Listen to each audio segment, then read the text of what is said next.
አድማጭ ተመልካቾቻችን እንዴት ቆያችሁ? የሰዓቶችን ዋና ዋና መረጃዎች ይዘንላችሁ ቀርበናል። መረጃውን ከወዳችሁት ላይክ፣ ሼር እና ሰብስክራይብ በማድረግ ቤተሰብ እንድትሆኑ እንጠይቃችኋለን። በቀጥታ ዋና ዋና ዜናዎቹን ልንገራችሁ። ጀዋር መሐመድ ስለ ቀይ ባህር ምን አሉ? እንደዚሁም ዶክተር አብይ አህመድ በበርሊን ምን ገጠማቸው? አንድ ኮንፈረንስ ላይም መሳተፋቸውን የሚያሳይ መረጃዎች እየወጡ ይገኛሉ። የሃይማኖት ጉዳይ ነው እንግዲህ እዛ ላይ መልእክት ሲያስተላልፉ የነበረው እሱ ነው የምናይ ይሆናል። የኢትዮጵያ ፒስ ኦብዘርቫቲቭ ደግሞ በ15 ቀን ውስጥ ብቻ 33 ግጭቶችን መዝግብ ያለው እያለ ይገኛል። እንደዚሁም በአዲስ አበባ ምንም አይነት ችግር የለም እያሉ ይገኛሉ የፌዴራል ኮሚሽን ኃላፊ። እንደዚሁም በኤርትራ ላይ 32 የሚጠጉ ተቋማት ማዕቀብ እንዲጣልባቸው ጫና እንዲፈጥሩ እየጠየቀ ይገኛል። እንደዚሁም ዶክተር አብይ አህመድ አንድ ጉባኤ ይደረጋል። ይህ ጉባኤ ደግሞ የተቃዋሚ ፓርቲዎች በዙም ኮንፈረንስ ያደርጋሉ። በዛ ላይ እንግዲህ ዶክተር አብይ አህመድ ጥሪ እንደቀረበላቸው ወይም ደብዳቤው እንደተላከላቸው የሚያሳይ መረጃ ወጥተናል። ስለሱም ነግራችሁ ይሆናል። እንደዚሁም ደግሞ ስለ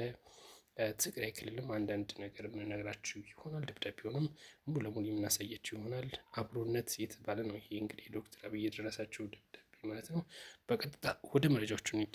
የመጀመሪያው መረጃችን የሚሆነው ደግሞ ጀዋር መሐመድ ስለ ቀይ ባህር አንድ አነጋጋሪ ነገር እየተናገሩ ይገኛሉ። በቀይ ባህር ዙሪያ የሚፈጠር ጦርነት ለዘላቂ ቀውስ እንደሚያስደርገን ነው እንግዲህ እየገለጹ የሚገኙ። ጀዋር መሐመድ እንዳሉት ከሆነ በቀይ ባህርን በጦርነት ይዛለሁ ብሎ ማሰብ በጣም ሞኝነት ነው። ለዘላለማዊ የሆነ ቀውስ እንዳይበርድ የሚችል ቀውስ ይፈጠራል ሲሆን ያስጠነቀቁት። ጀዋር መሐመድ በበርካታ ጉዳዮች ላይ እንግዲህ አነጋጋሪ አስተያየት እንደሚሰጡ ይታወቃል። በሐኪሞች ጉዳይ አሁን ቀደም እንዳስታውሰው እንግዲህ በስራ ማቆም አድማ ላይ ያሉት ስለ ሐኪሞችም በርካታ ጉዳዮች ሲያነሱ እንደነበረ፣ እንደዚሁም ስለ ኮሪደር ወጪ በርካታ ጉዳዮችን ሲያነሱ የነበሩት ጀዋር መሐመድ አሁን ደግሞ ስለ ቀይ ባህርም አነጋጋሪ ነገር ተናግረዋል። ይህ በጦርነት የማይታሰብና መታሰብ የሌለበት እንደሆነ ሲገልጹ ነበር።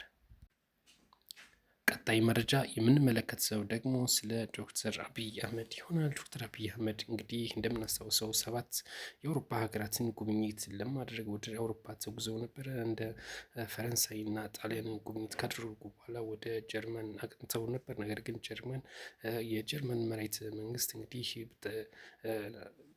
ጉባኤ ወይም ስብሰባ እንዲያደርጉ ጠይቋቸው ነበር። ነገር ግን እኛ አሁን አዲስ መንግስት ስለሆነ ይህን ማድረግ አንችልም ሲሉ ነው እንግዲህ ምላሽ የሰጧቸው። በጀርመንም ጉዟቸውን ግን ማቆም አልፈለጉም። ጀርመን ሄደው ነበር። ነገር ግን በጀርመን ከቤት ወይም ከፕሬዚዳንቱ ጋር ሳይሆን ውይይት ያደረጉት በዛ አንጊላ በጀርመን ባለው የፕሮቴስታንቶች ጋር ነበረ እንግዲህ ቃለ ንግግር ሲያደርጉ የነበረው። በዛም እንግዲህ ኢሮፒያን ኢቫንጋሊን የተባሉ ፕሮቴስታንቶች ጋር እንግዲህ ንግግር አድርገዋል። በዛም በርካታ ስብከቶችን ሲያደርጉ ነበር። ስለ ሰላም፣ ስለተለያዩ ጉዳዮችም ሲያነሱ ነበር። ዓለም አንድ እንድትሆን መስራት አለብን ሲሉ ነበረ። እንደዚሁም ስለ ዘረኝነትና ስለ ፖለቲካ ጉዳዮችም ሲያነሱ እንደነበረ እንግዲህ በምስሉ ላይ እንደምትመለከቱት በርካታ መረጃዎች እየወጡ ይገኛሉ። በጣም ብዙ ሰው በታደመበት በዛ ንግግር ማድረጋቸው እየተነገረ ይገኛል። ነገር ግን ከፕሬዚዳንቱ ጋር ምንም አይነት ንግግር እንዳላደረጉ እየተገለጸ ይገኛል።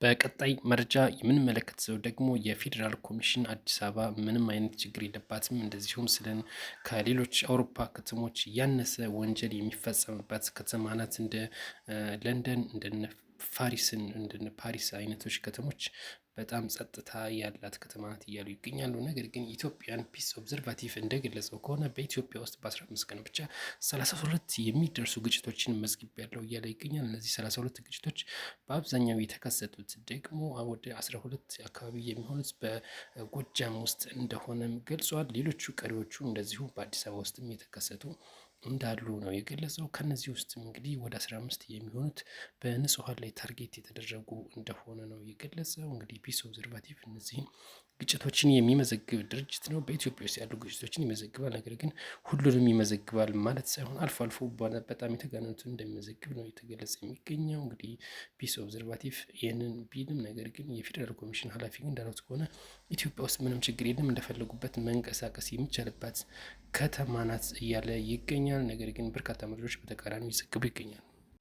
በቀጣይ መረጃ የምንመለከት ሰው ደግሞ ኤርትሪያን ይሆናል።